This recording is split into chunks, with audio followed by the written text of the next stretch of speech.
Magandang umaga mga kaibigan.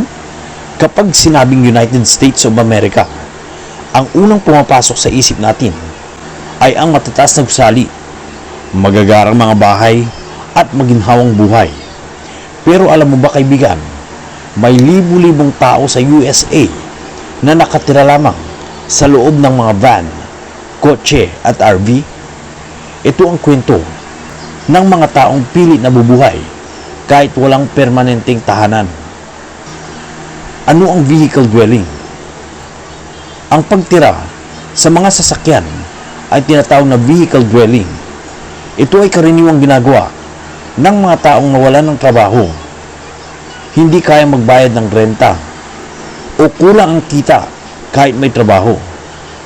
Sa halip na matulog sa lansangan, pinipili nilang tumira sa mga van o sasakyan bilang pansamantalang tirahan. Bakit nga ba dumarami ang nakatira sa mga sasakyan? Isa sa pangunahing dahilan ay ang sobrang mahal na pabahay sa USA. Sa ilang lungsod, kahit may trabaho ka, hindi pa rin sapat ang sahod para sa renta. May mga guro, delivery drivers, at service workers na sa mga sasakyan lang natutulog dahil mas praktikal at mas ligtas kaysa sa kalye sila matulog. Paano nga ba ang buhay araw-araw sa loob ng van? Hindi madali ang ganitong buhay. Limitado ang espasyo, mahirap maligo, at palaging may takot na paalisin sa parking area. Pero sa kabila nito, may ilan na nagsisikap pa rin manatiling malinis, maayos, at may dignidad.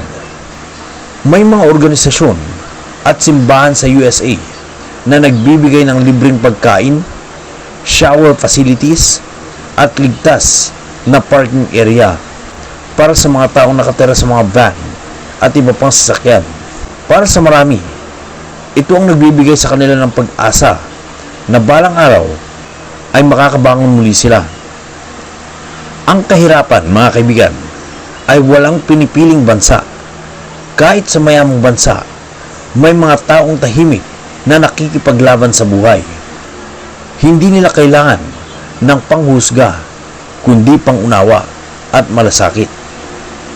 Kung may natutunan kayo sa video ito mga kaibigan, i-like, i-share mo ito para mas marami pang makaalam ng mga totoong nangyari sa likod ng American Dream.